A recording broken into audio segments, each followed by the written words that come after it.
सम्मेलन कहूँ, मुंबई महाराष्ट्र की स्टेट एग्जीक्यूटिव्स कहूँ, कार्यकर्ताओं की लगातार 3 दिन बैठकें होंगी। मैं 3 दिन मुंबई में रहूंगी, 25, 26 और 27 तक। और हमारा मेन फोकस जो है महिला कांग्रेस को मजबूत करके हमारी जो पेरेंट कांग्रेसों से ताकत देना। दूसरा मकसद है कि देश में दूसरी यात्रा, पहली थी भारत जोड़ो यात्रा और अब यात्रा चल रही है भारत जोड़ो न्याय यात्रा। पहली यात्रा कन्याकुमारी से कश्मीर तक चली, 4000 किलोमीटर चली, जिसका नेतृत्व श्री राहुल गांधी जी ने किया।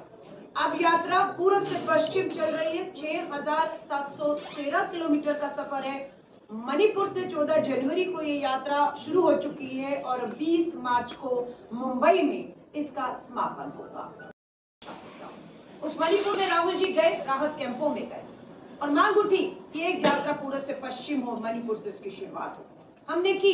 हमारी यात्रा की इजाजत, परमिशन हमें करना था कि मणिपुर की राजधानी इंफॉल से शुरू हो, लेकिन इजाजत नहीं दी गई और 30 किलोमीटर दूर हमें जगह दी गई, लेकिन हमने उसी जगह से जाकर यात्रा की शुरुआत की। राहुल जी निश्चय कर चुके थे कि हम बिल्कुल मणिपुर से यात्रा शुरू करेंगे। हमने की।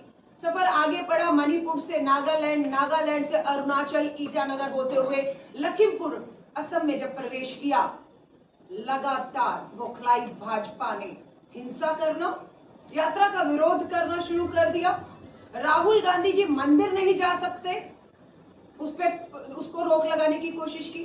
राहुल गांधी जी गुवाहाटी विश्वविद्यालय के छात्रों से बात नहीं कर सकते, उस पर रोक लगाई गई।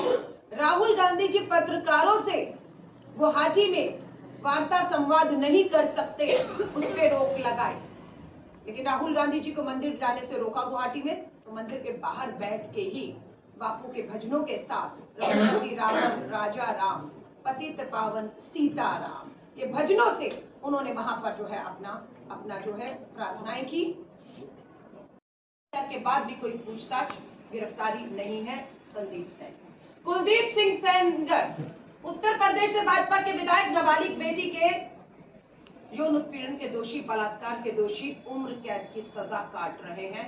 हमारे संघर्ष के बाद हुआ, वरना आजाद घूम रहे थे। राम दुलारे गौड़ है, पिछले महीने ही नाबालिग बेटी के बलात्कार के दोषी पाए गए।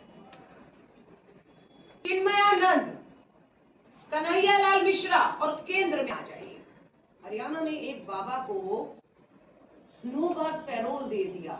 उस बाबा के खिलाफ गंभीर हत्या और बलात्कार के आरोपों में वो दोषी साबित हुए हैं। 24 साल 22 साल की उन्हें उम्र कैद है, लेकिन 9 बार पैरोल पर आकर आजाद घूम रहे हैं। और जिन्होंने उनके खिलाफ लड़ाई लड़ी, वो परिवार, वो बेटियां सहमी हुई हैं, क्योंकि वो आजाद घूम रहा है बाहर पैरोल पर आकर। हरियाणा, मणिपुर, उत्तर प्रदेश का दृश्य। प्रधानमंत्री जी हैं केंद्र में। प्रधानमंत्री जी का संसदीय क्षेत्र है वाराणसी। वाराणसी के BHU में पढ़ने वाली IT की छात्रा के साथ सामूहिक बलात्कार हुआ है। बलात्कारी कोई और नहीं, भाजपा के IT सेल में काम करने वाले 3 बड़े नेता। प्रधानमंत्री जी के साथ तस्वीरें हैं।